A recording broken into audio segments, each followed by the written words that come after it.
as I was going through Proverbs, one thing that kept coming up was friendship. So I thought that would be a fun thing to study or to talk about. So, some years ago, a newspaper ran a competition for their readers to describe the quickest way to London. And the winning entry read, "The quickest way to London is with good company."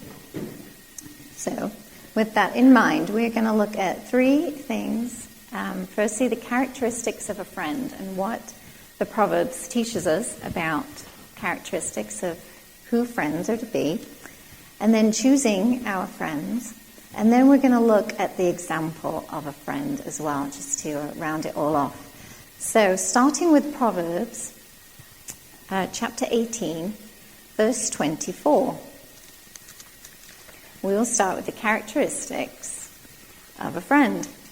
Now, this one is an interesting verse to start with, because it reads, "A man who has friends must himself be friendly, but there is a friend who sticks closer than a brother."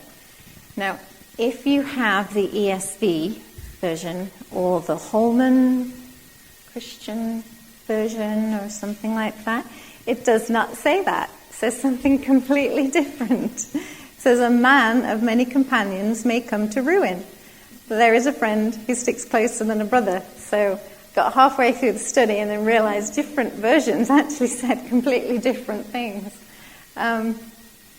So the explanation that I will try to give, and I'm not a Hebrew scholar and therefore could be completely wrong, is the way that they interpret, obviously, the Hebrew.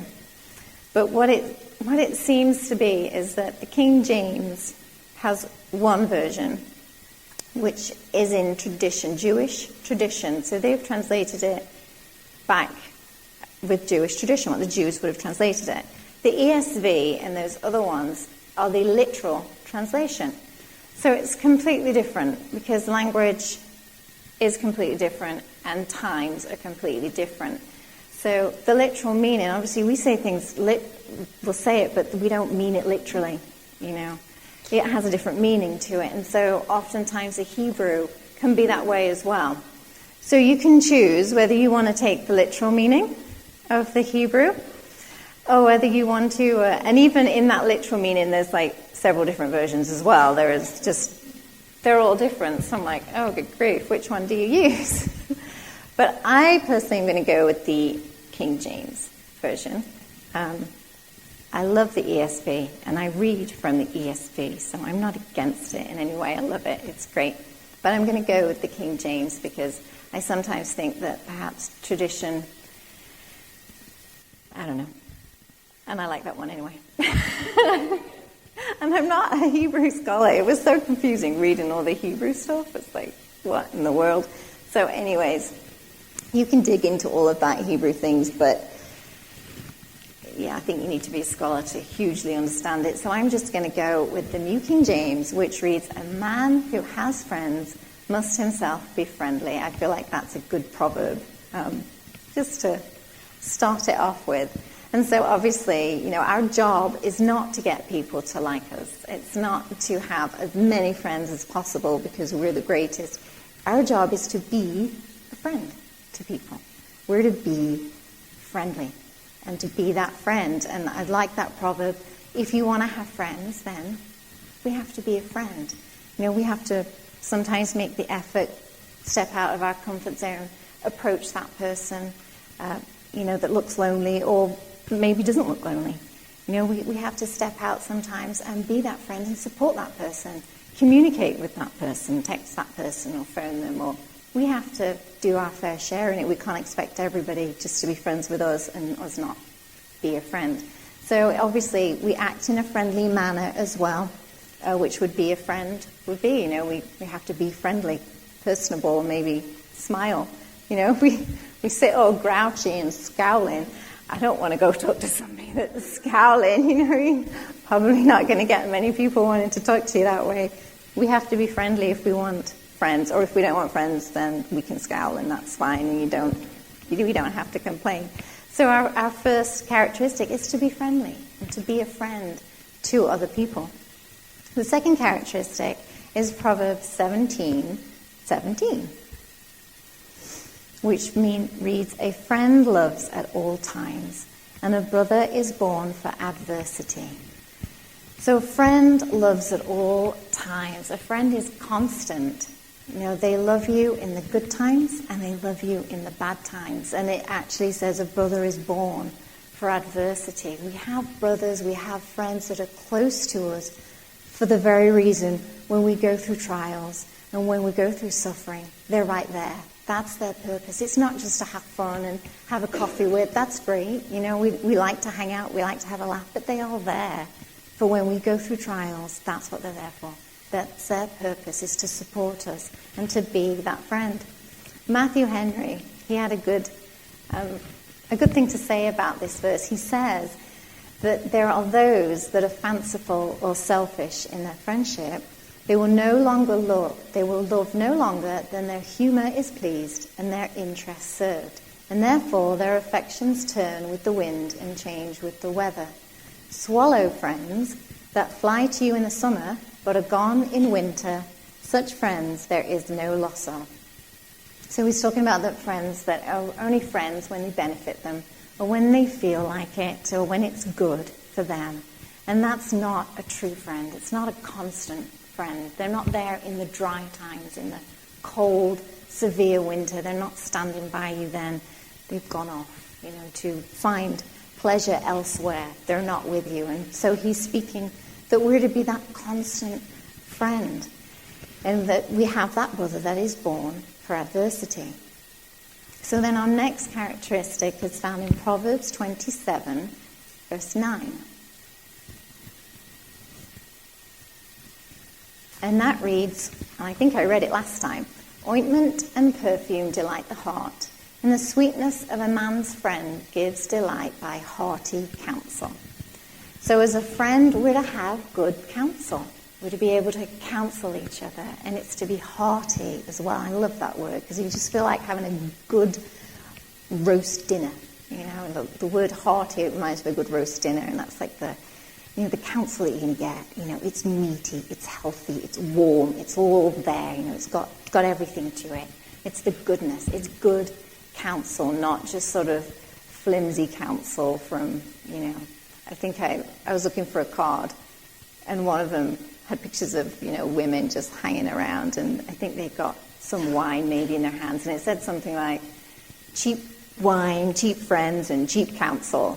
Like, yeah, that's about right. You have cheap friends, you're going to get cheap counsel, Find your friends that's going to give you that hearty counsel, the good counsel. That's what we want. And we want to be that friend that gives good, godly, hearty counsel as well. But as well as giving that counsel and be willing. And it's interesting that, we're going through the Proverbs and that we talk about wisdom, and that we've gone through James as well about asking for wisdom for ourselves. Another reason for wisdom is so that we can pass it on to our friends, and so that we can be that faithful friend to them, to pass on that wisdom, to pass on the counsel. It's not just for us to store and perhaps gloat in, but to help others and to pass that on. And we need to be willing and bold to pass it on too. So as well as counsel, we also need honesty, which is sometimes a little harder. In Proverbs 28, 23 as well. It says, "He who rebukes a man will find more favor afterwards than he who flatters with his tongue." And we discussed about our tongue, about sometimes we have to rebuke, and we have to rebuke a friend as well. That the wounds of a friend are more faithful than the flattery of our enemy. And that's what the Proverbs said. And as a friend, sometimes we have to say harder things, but honest things. And we say it in love, but we do sometimes have to correct our friends and, give them that hearty counsel. But it might not just be counsel, it might be correction. It might be one where, maybe you need to come back onto the right path, and just to be Be that counselor, be that, a gentle rebuker to your friend. It's more faithful.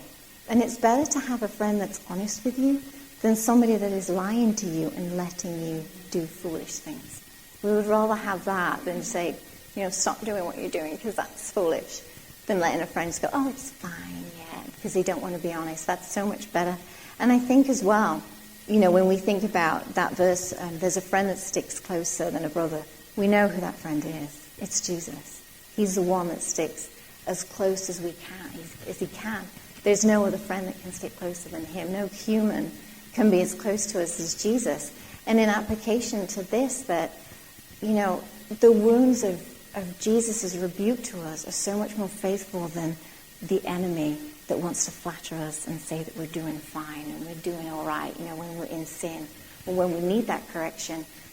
God's wounds are so much more faithful than anything the enemy can say those nice things to us. And so Jesus is that friend. We want to have those characteristics of a friend, but we are human. And we do fail. And we're going to fail. And our friends are going to fail us too. But we can know that Jesus doesn't fail. He is that constant. He's always constant. He's always there. And he will always give us that good counsel as well. He's the one with the best counsel to give us. He will give us a rebuke when we need it. He's faithful. John 15, Jesus said to his disciples that he no longer called them servants, but he called them friends. And that was that intimacy that Jesus wants. Yeah, he wants your service. He wants your loyalty, but he wants to be more than that. He doesn't just want to be a taskmaster. He wants to be a friend. He wants to be that loving friend, and he wants you to be that friend back as well. And that's what he called his disciples. He says, you're not just my servants, you're friends. And that's that intimacy that we have with Jesus and that we can be confident as well. And Abraham also, he was called a friend in God because he had faith. It was his faith that allowed him to be that friend. And it's not just, being a friend of God, but because of his faith in God, he was that friend. So he had that faith. So Jesus is that friend when sometimes our earthly friends or family, do desert us or do fail us. We know that there is Jesus there, that is always constant. And he actually can always reach deeper into our hearts than anybody else can. And he sees deeper than anybody else. So he's truly the one that we go to and that we rely on when we feel like, we're in desperate times or we're lonely. There's always him. And he knows and he understands. And he also understands being deserted as well by people, because he himself was deserted at the cross. Everybody forsook him. Paul knows that too. He knows that feeling of being forsaken. And so we know we can take comfort when we do feel like our earthly friends have failed us, that Jesus knew too. And he was forsaken as well. So he can be with us during those times of trials. So in choosing our friends, the proverb gives us some wisdom in how to choose our friends as well and who we have close to us. So Proverbs 20, verse 19. He says, he who goes about as a talebearer reveals secrets. Therefore do not associate with one who flatters with his lips. So firstly, we don't want to associate with those who want to give us flattery or those that go around gossiping and telling tales and always talking about other people. Because if they're talking about other people, they're probably talking about you too. But we talked about this last time, and we don't want to go on and on about gossip and things like that. So I'll just leave that one with you. Proverbs 22, verse 24 to 25 says, make no friendship with an angry man, and with a furious man do not go, lest you learn his ways and set a snare for your soul. So that's the second one that you don't choose, is an angry man. Angry and bitter people, it passes on. Their anger, their hurt, their bitterness, it can spread. It's like a disease, and we can pick it up and get cross and angry too. And so we don't hang around with them. We don't learn their ways. Proverbs 13:20. It says, he who walks with wise men will be wise, but the companion of fools will be destroyed. So he who walks with wise men. So when we choose our friends, we want to look for those that are wise, those that are walking with the Lord, and those that have got wisdom, not the foolish people that we see. And also in 2 Timothy, this is not a proverb, but I like it anyway, 2 Timothy 2, verse 22.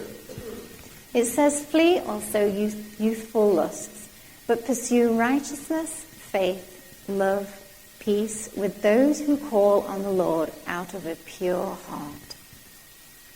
And I like that. We pursue righteousness, faith, and love and peace with those who call on the Lord out of a pure heart. Those are our friends, those that call on the Lord, those that are seeking the Lord with a pure heart. They're who we're to associate with. Proverbs 27:17 gives us a reason as well. We're to hang out with, as iron sharpens iron. We all know this one. So a man sharpens the countenance of his friend. So as well as finding godly people, it's good to find strong people and people that sharpen us. But it also indicates that we become like our friends, don't we? You know, do you have a question? Sorry, 2 Timothy 2:22. All the twos. Oh, Proverbs 27:17. Listen up, please.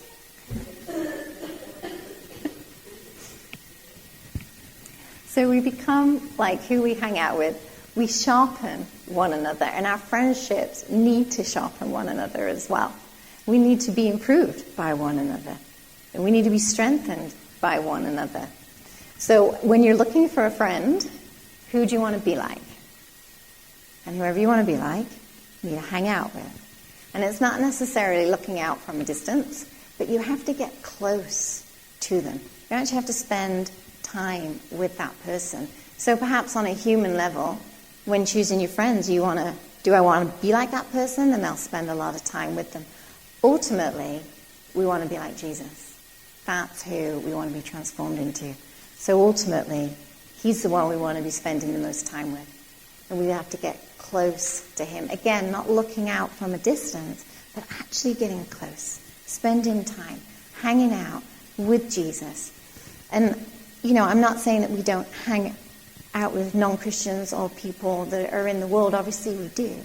But it's the people who have the most influence over us are those that we spend the most time with. So if we're spending the most time with angry, bitter people who are gossiping, well, we're going to become like that. If we spend the most time with godly people seeking the Lord, then we'll become like that too. And obviously once, you know, we become filled with Christ, then that will spill over to our non-Christians. And when we actually spend that time with non-Christians or, you know, other people, then the love of Jesus will flow through to them as well. So, you know, those that we spend the most time with will have the most influence over us, and we have to be careful as well how much time that we do spend with those people and what kind of influence we want. So Jesus, he had friends, and he chose friends as well. And you never really think of, you know, Jesus hanging out with friends, but he did. Obviously, he had his disciples, his 12 disciples. And it's good to look at the way he chose his friends. And if you actually just look at him as an example, he chose his friends, firstly, through circumstance, in as much as they're the ones that God brought to him. They're the ones that followed him. And they came and listened to him. And, you know, the 12 disciples were amongst the multitude that actually came to him. And they're the ones that were around him. They're right there. And so, you know, from the group of people that he chose his disciples from, they were the ones that were there that God had brought. The second thing he did was he prayed. He went up into the mountain. It says in Luke 6, 12 to 16, that he went to be alone and he prayed. And he prayed over the people. And then after that, he then chose those 12 that he wanted to pour into even more. And that was how he chose his 12 disciples. And after that, he went out and he called them. And so we look at his examples that, you know, we have a choice. The people that God brings us are those that we want to pour into, hang out with, or disciple as well. But then we also want to pray about it too. And pray about who the Lord has brought and who we can spend time with. The interesting thing about Jesus is he had 12 disciples, but there was also 3 of them that were more intimate with Jesus, that got to see more miracles, that spent actually a little bit more time than the rest of them. And they were even closer to him than the other ones, which caused a little bit of jealousy amongst the disciples, I think. They were always, squabbling about who was the greatest. And so I could see that perhaps because not that he had his favorites, but he just had those 3 that he needed to pour into for whatever reason. I don't know why. Maybe he wanted them to know more, but we know that it was God's will that he had a closer relationship with those 3. And so in our lives, there are going to be naturally people that we are closer to, that perhaps are going to pour into us, disciple us, or perhaps that we are going to disciple them. We can't have an intimate relationship with everybody. It's not possible. And Jesus didn't. He had his disciples, he had his 3, and he had the multitudes. He loved everybody, and he was friendly with everybody. And we can be friends with everybody, but we also need to remember that there's going to be those people in our lives that are very close to us, and it's okay as well to have that. It's okay to have somebody that you share with.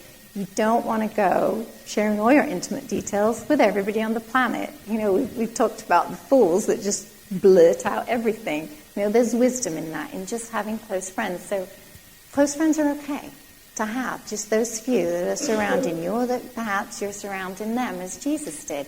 But always remember that we can be friendly with everybody. We can love everybody as well.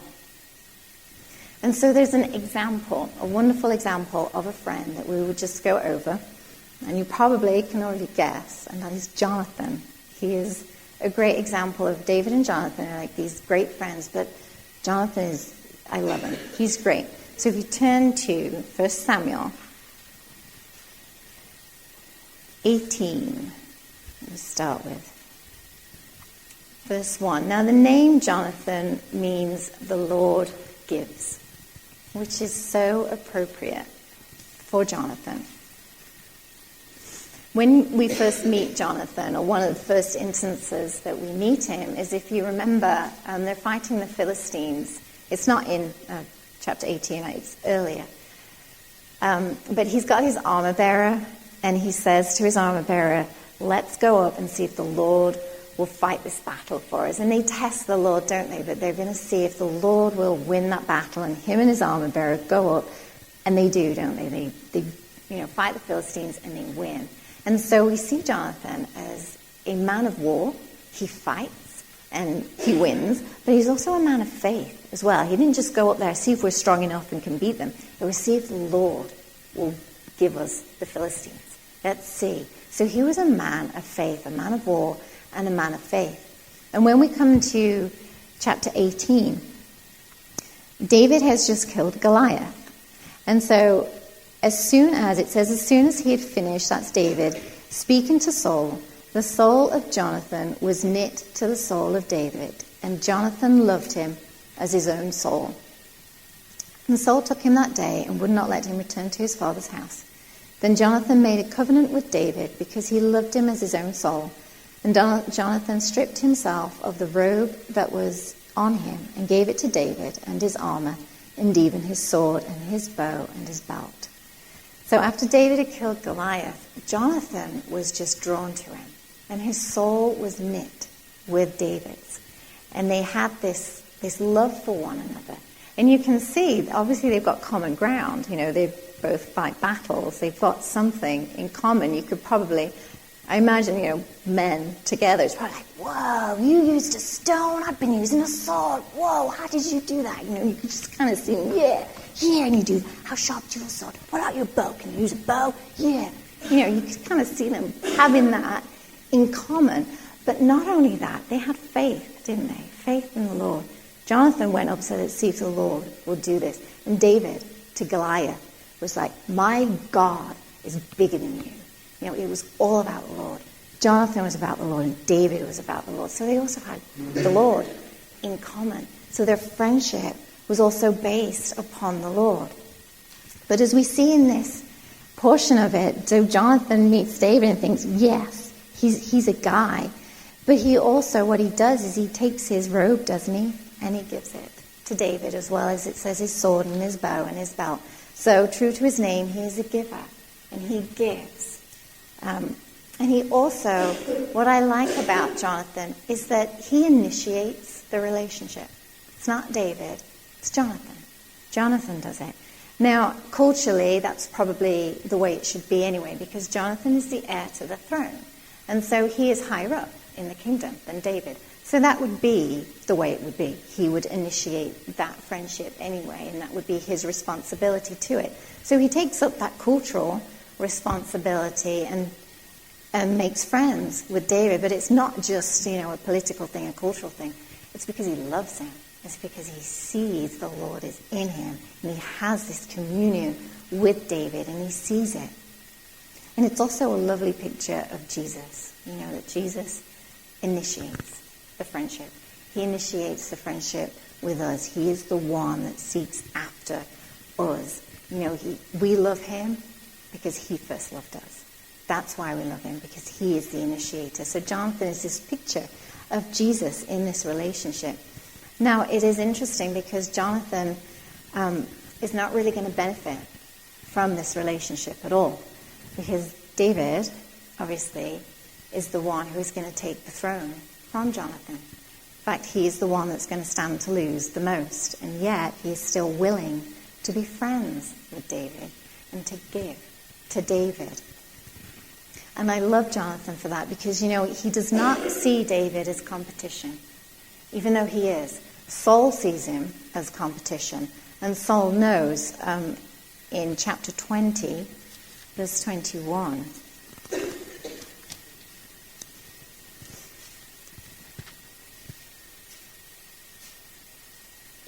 Or 31. Saul tells David, "For as long as the son of Jesse lives on the earth, neither you nor your kingdom shall be established." And so Saul sees him as a competition. You've got to get rid of him. But Jonathan does not. Jonathan sees him as a co-laborer. Jonathan's not threatened by David at all. He's the one that's going to lose his throne. But that doesn't bother him. He's going to stand by and support David anyway. Because I firmly believe that Jonathan had that relationship with the Lord to know who David was and to know that the Lord was behind David. And that was God's will for David. And so Jonathan was able to get behind him. And he was not concerned about his own power, about his own position, about prosperity, or his own family line, that his sons would never be king, he would not be king. He wasn't concerned about that. He knew that God had ordained David, because Samuel had said so. Samuel 15, verse 28. Samuel told Saul that the Lord has torn the kingdom of Israel from you today and given it to a neighbor of yours who is better than you. So that was a prophecy of Samuel to Saul. Jonathan knew that. Saul knew that too, but fought against it and wanted to kill David and wanted to make sure that God's will was not done. But Jonathan knew better. He knew not to fight against the Lord. He knew that God's will be done. And he had faith that David will come to the throne. But he was willing to lay down his rights to the throne and his prosperity, his fame, his power, his glory. He was willing to lay that down so that David could be exalted. And I love that picture of not just of a friend, but just of, a person, of a wife, of a mother, somebody that's just willing to exalt somebody else and let them take the glory, let them step up to the mark that they have to, and him to take that second place. So he doesn't fight against the will of God, but he goes with it. So Samuel, chapter 20, back to that.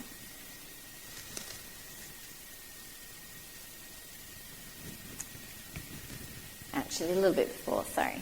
Chapter 19. Jonathan also, as a friend, he was a peacemaker as well. Saul was trying to kill, and was always trying to kill, David. So Jonathan went, in verse 4 of chapter 19, Jonathan goes to his father Saul, and it says, Jonathan spoke well of David to Saul his father, and said to him, let not the king sin against his servant David, because he has not sinned against you, and because his deeds have brought good to you.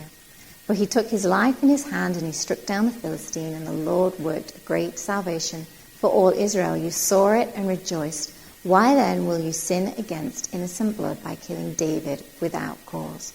And Saul listened to the voice of Jonathan. And it says, Saul swore, as the Lord lives, I shall not put him to death.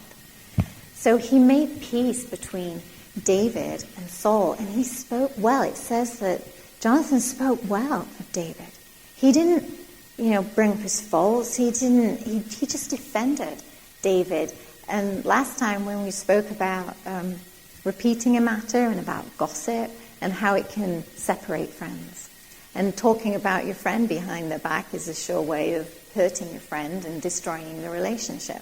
But here you see that Jonathan is a faithful friend. He does not talk bad about him. Even to his father, he speaks well. And he keeps the peace. He doesn't gossip, but he intercedes as well. And it gives you that picture of just standing in the gap between his friend and the danger that was coming towards David. He stood in that gap. And how often we can be like Jonathan. We can stand in the gap with our friends, for our friends, intercede for them. It may be literally, maybe defending them to somebody, but it may be through prayer. We can stand and intercede for the problems of our friends, for when they are in danger, for when they do feel down, for when they feel low. We have the prayer requests that Hillary sends out, and oftentimes, do we pray then and there? I have to pray then and there for it, because if I don't, I won't pray for it. Because I can't ever think, I'll just pray for that in my prayer time, that section that I separate out. But I don't remember. I forget. So when it comes through, when it dings, then it's like, okay, then and there, I'm going to pray. I'm just going to take a few minutes and I'm going to pray for it right then.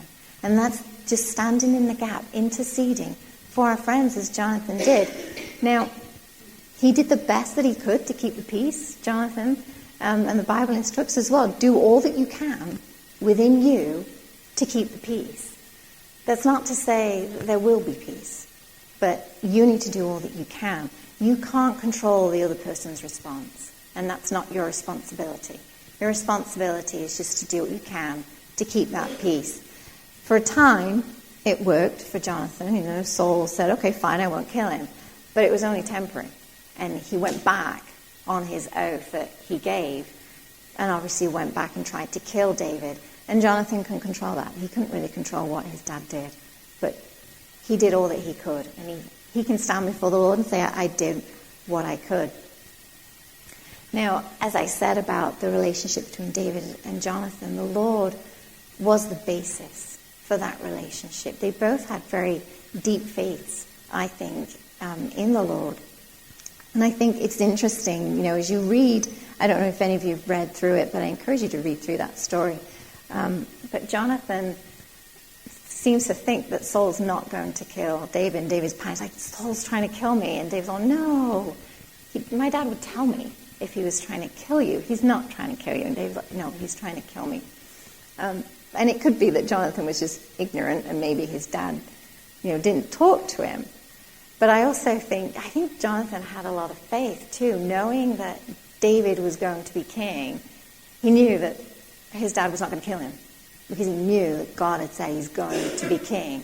So he's probably thinking, well, of course my dad's not going to kill you because you're going to be king, and I have that faith. But what he didn't have the faith and the hindsight to see was actually his dad did want to kill him, and part of God's plan was for David to flee and to go into the wilderness for some time for him to be saved, and then he would become king. So Jonathan had a part missed out, but I think he just had that faith of course you're not going to die, you're going to be king. So he had faith that he would be king. I don't think he was quite so ignorant to his dad. But anyway, Jonathan does realize that he needs to find out if his dad is going to kill David. So they go into a field, and this is chapter 20. They go into a field, and they discuss, and they make sort of a second covenant. They made a first covenant the first time Jonathan and David met, and then it's sort of a second covenant that they make in this field, a private conversation that they're having. And throughout all these verses that Jonathan speaks, David doesn't say a great deal, but Jonathan speaks, and he brings up the Lord so many times. He says, beginning in verse 12, "The Lord, the God of Israel, be witness." And then he goes on, verse 13, "But it shall please my father to do you harm. The Lord do so to Jonathan, and more so if I do not disclose it." He goes on to say, "May the Lord be with you as he's been with my father." And he says, "Show me the steadfast love of the Lord, that I may not die." He goes on and says, "May the Lord take vengeance on David's enemies." And he continues further down. And he says in verse 21, "Then you are to come, and as the Lord lives, it is safe for you, and there is no danger." But then he says, "And then go, for the Lord has sent you away." And lastly, he goes on, he says, "As I've spoken, behold, the Lord is between you and me." And so everything Jonathan says, it's all dependent upon the Lord. The Lord sees. The Lord is with us. The Lord has said, if the Lord wills this, he's got the Lord in his foresight. It's based around the Lord. Their relationship, it's got common grounds, but it's also mainly upon the Lord. And Jonathan seeks out the Lord. And I love it that he says in verse 14, "If I'm still alive, show me the steadfast love of the Lord, that I may not die." He doesn't just say, "Show me your kindness because you're a nice guy." It's the steadfast love of the Lord. He wants God's love, not just an earthly love, not just a friendship, but the steadfast love of the Lord. This is how deep his friendship was, and he wanted to see the Lord. And it's interesting as well, the faith of Jonathan, because at this point, it's David, the one that might die. It's his life that's being threatened. And yet, Jonathan is saying, show me mercy. Don't kill me. Have mercy on my family. And you just think, well, David's the one that's about to die, not you. But obviously, he has that faith, and he knows that David's going to be king.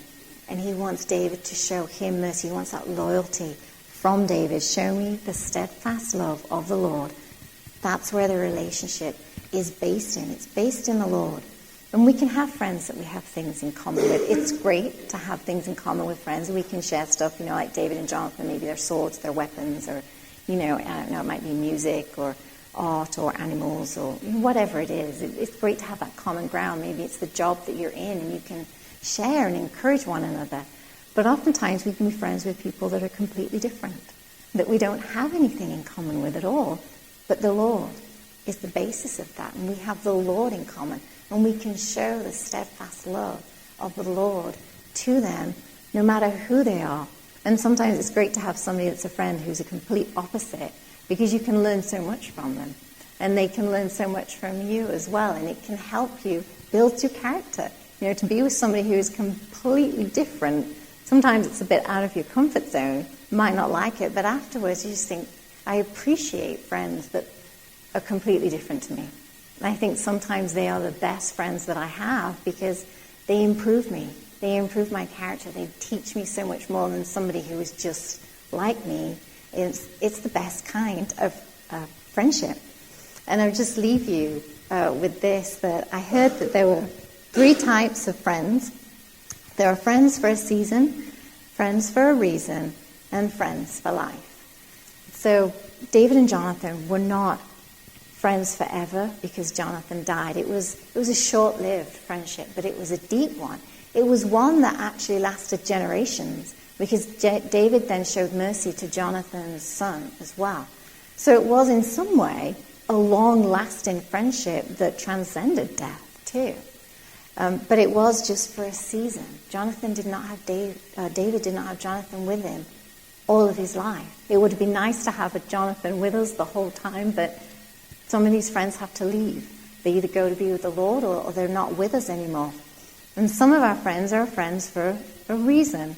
Now, Jonathan, again, could have been a friend for a reason to support David, but sometimes our friends for a reason could be maybe that iron sharpens iron. We need sharpening.